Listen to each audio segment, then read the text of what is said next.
दोस्तों नमस्कार और बच्चों गुड इवनिंग। जो बच्चियाँ ज़्यादा लड़कियाँ जो मेरी बेटी की दोस्त है, सहेलियाँ हैं, तो वो इंतज़ार करते हैं कि मैं कब कुछ कहूँ। उनकी ख्वाहिश होती है और उनकी ये इच्छा, ये ख्वाहिश मेरे लिए प्रेरणा है कि बच्चे सुनना चाहते हैं, इंस्पायर होना चाहते हैं।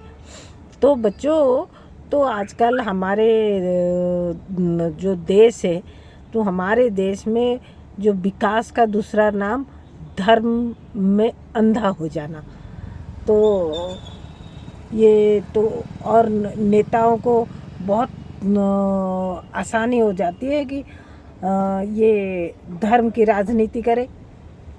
तो पर इसमें नेताओं की इतनी गलतियां नहीं हैं। तो देश अपडेट हो गया, इतने सैटेलाइट आ गए, इतने डिवाइसेस आ गए, लोगों के पास आईफोन वगैरह, ये वो स्मार्टफोन, ये से लैपटॉप, सब कुछ अप्लायंसेस जो भी है हमको चाहिए वो घर में है। यही पढ़े लिखे मध्यवित्त लोग हैं, जो अमीर लोग तो नहीं जाते और गरीब लोग जा नहीं पाते। जो मध्यवित्त लोग हैं वही ज़्यादातर जो धर्मांध होते हैं ना, वही है। तो हाल ही में यूपी के जो हाथरस में जो हादसा हुआ, कोई बाबा प्रवचन दे रहा था, उसको देखने लाखों लोग गए थे और भाग दौड़ में 150 के करीब लोग मर गए। मतलब एक दूसरे के ऊपर जो क्या कहते हैं, भाग दौड़ में मरे। तो जो विपक्ष जो है वो सरकार के ऊपर हावी हो गया कि उनको मुआवजा मिले, उनको जो लोग मर गए और जो लोग घायल हुए उनको भी इलाज के लिए मुआवजा मिले, जो मर गए उनको भी मिले। पर क्यों? सरकार ने कहा था कि वहाँ जाके आत्महत्या करो। यही नेता धर्म की राजनीति करते हैं, तो करते हैं। तो धर्म की राजनीति कैसे करते हैं? हाँ, ये लोग मानते हैं उस बाबा की पैर की धूल लेने के लिए इतना भागदौड़ मचाए कि 150 लोग मरे।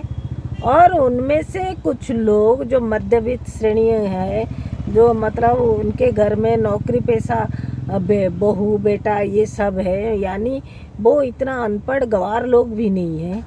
उनमें से किसी को पूछा गया, मैं इंटरव्यू देख रही थी टीवी में, तो उनमें से एक औरत है, 55-60 साल की औरत है।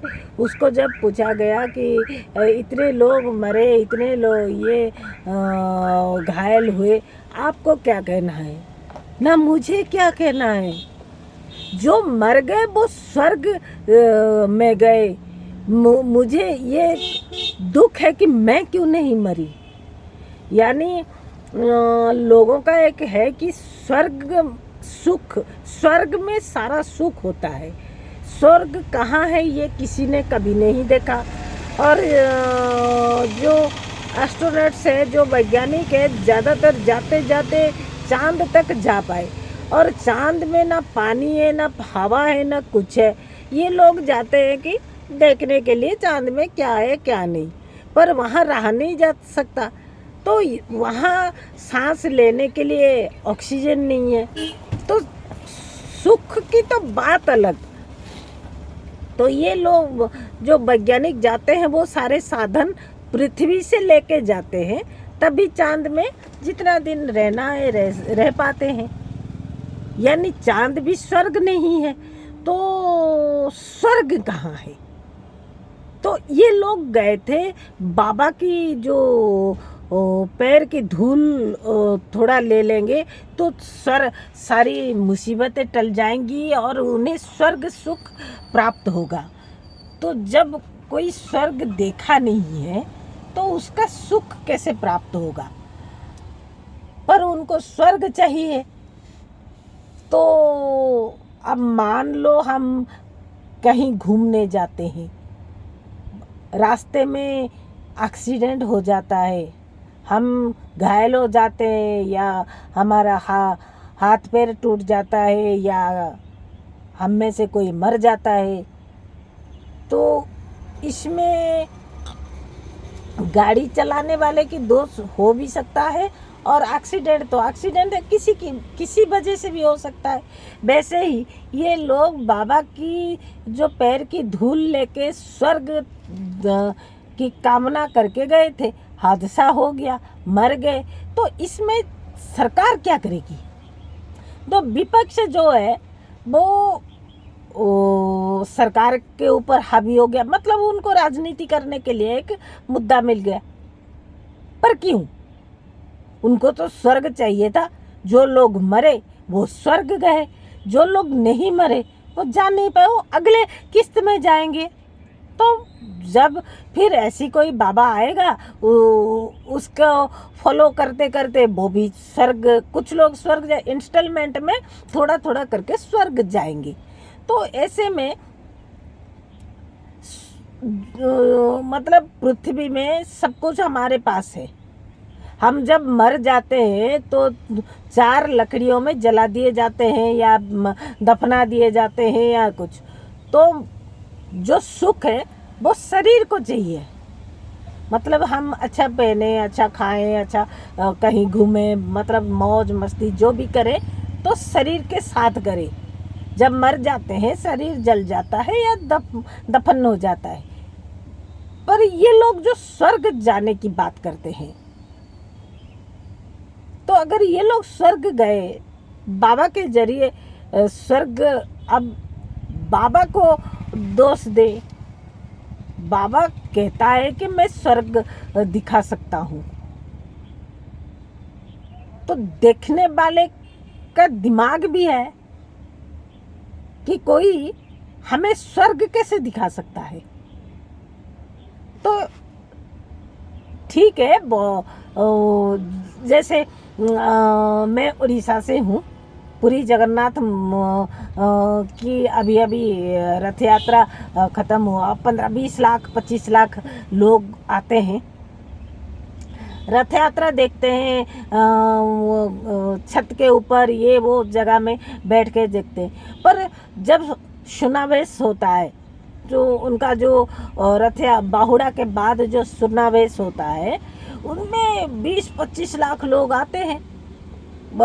सरकारी जो अरेंजमेंट है, बैरिकेड वगैरह है, लोग जाते हैं।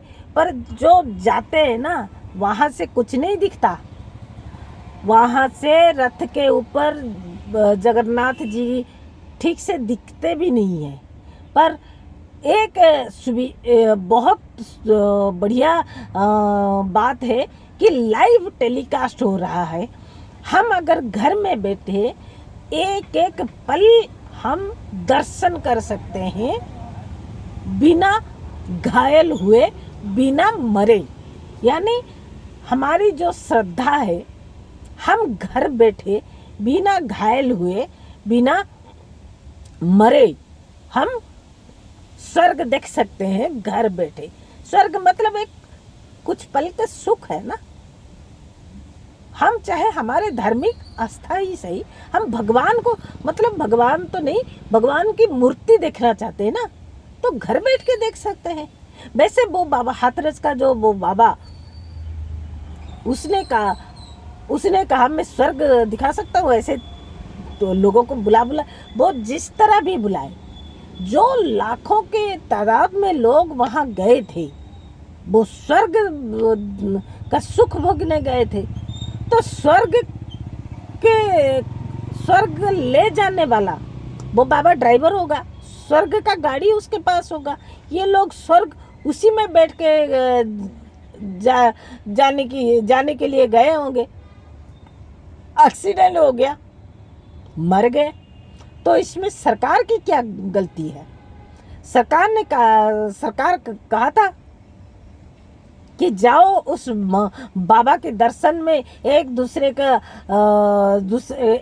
के ऊपर कूद जाओ और धक्का मुक्की में मरो। तो सरकार तो ये सब अरेंज करके वहाँ भेजा नहीं था ना। फिर कोई मर गया, कोई घायल हो गया, तो सरकारी मुआवजा की मांग क्यों? कहीं गाड़ी एक्सीडेंट हो गया, कहीं रेल दुर्घटना हो गई, कहीं बस दुर्घटना हो गया, कहीं फ्लाइट क्रैश हो गया, इन सब मामलों में सरकार मुआवजा देना जरूरी है। पर ये जो बाबाओं के चक्कर में स्वर्ग देखने की इच्छा से जाके मरते हैं, उनको तो बिल्कुल मुआवजा तो मुआवजा, उनकी लाश भी अगर उनके घर वाले लेने नहीं आते ना, वही पड़े पड़े सड़ जाना चाहिए। क्योंकि 4 लोग भी देखे कि स्वर्ग जाने के रास्ते में इंसान का क्या हाल होता है। बस बच्चों, आज के लिए ये इतना ही।